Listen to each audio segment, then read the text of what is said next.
Eric. Well, innocent victim or armed vigilante? Former U.S. Attorney Michael J. Moore joins us with more in Rittenhouse.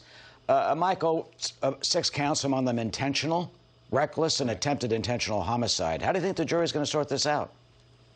You know, it'll be interesting. There's nothing particularly unusual about having lesser included offenses or lesser offenses that are charged to the jury. And it does give some leeway and some compromise there if they feel like the state has not met its burden of proof on certain elements.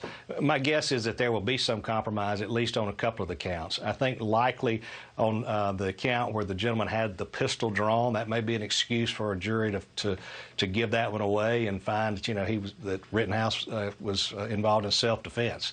I think, though, when you start talking about whether or not he was hit with a skateboard and that type of thing by one of the victims, that becomes a little bit more unbelievable given that he had no injuries. And his idea that, his statement at least, that he was trying to shoot people because they grabbed his gun when he had it pointed at him, so he had to shoot to defend himself or stop the threat. I mean, he had a very scripted examination. You know, that's tougher to believe too. And I don't think it's going to be lost on this jury that there weren't a lot of real, what appeared to be at least tears coming out of a performance on the stand. Yeah, that skateboard claim dealt with Anthony Huber, who was one of the deceased who Rittenhouse shot, that he got hit in the head, hit in the neck with the skateboard. Then you've got Joseph Rosenbaum, who had a bit of a troubled history. He testified that Rosenbaum charged Adam, threatening to kill him, and also tried to grab his gun. Let's listen to some of Rittenhouse on the stand. I didn't do anything wrong. I defended myself. If I would have let Mr. Rosenbaum take my firearm from me, he would have used it and killed me with it and probably killed more people if I would have let him get my gun. Does that make the jury then maybe clear him on self-defense? It's hard for me to imagine that. I mean, he basically said, look, if I had stopped Mr. Rosenbaum, if I had stopped him, he might have killed other people. Well, Rittenhouse, you know, was the one killing people that day. It's not lost on me either that in a case down in South Georgia at the very same time, the defendants are arguing that somebody who tried to grab a gun to keep from getting shot actually deserved to get shot. But under the theory of self-defense. I mean, it's a ridiculous argument to make, maybe all that they have, and sometimes if you're a defense attorney, you sort of dance with what brung you, and that is, you know, here they've got a guy who shouldn't have had an AR-15 walking through a crowd in an area he shouldn't have been in, shooting people, and now apparently coming up with the reasons, and again, a very well scripted response to questions by the prosecutor. Do you think, I mean, did he do himself a favor by testifying? It's kind of unusual in this type of high-profile case to put the defendant on the stand. It's always a tough call whether or not to put your client on the stand. I think there was some element, at least to see a young kid, basically, an 18-year-old kid on the stand who's saying, I was scared.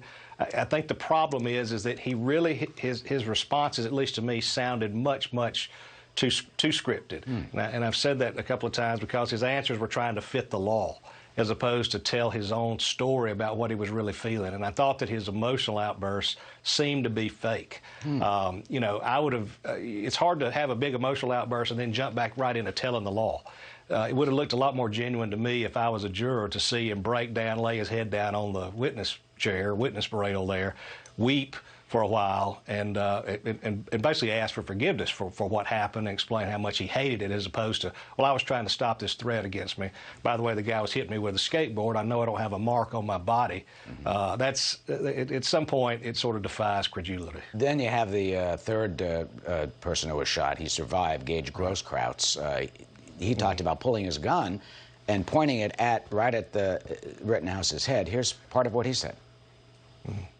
I thought that the defendant was an active shooter.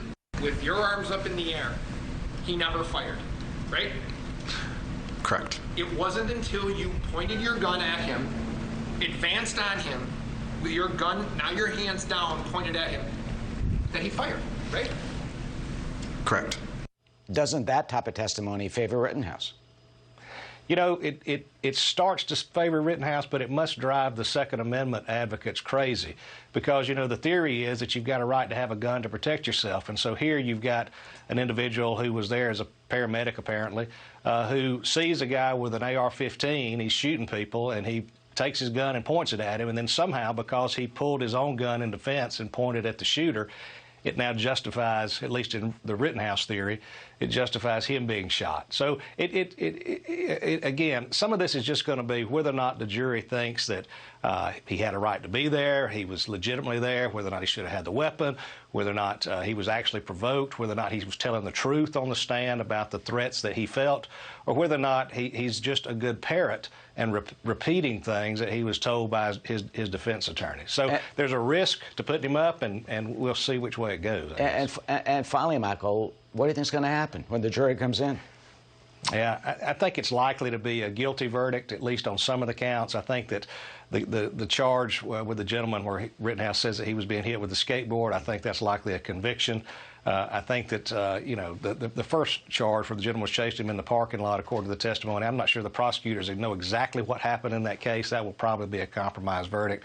It wouldn't surprise me, though, to see the jury acquit him on the charge where the gentleman had the weapon, even though I think, again, he had a right to defend himself against Rittenhouse and to stop what was just a tragic and unbelievable situation.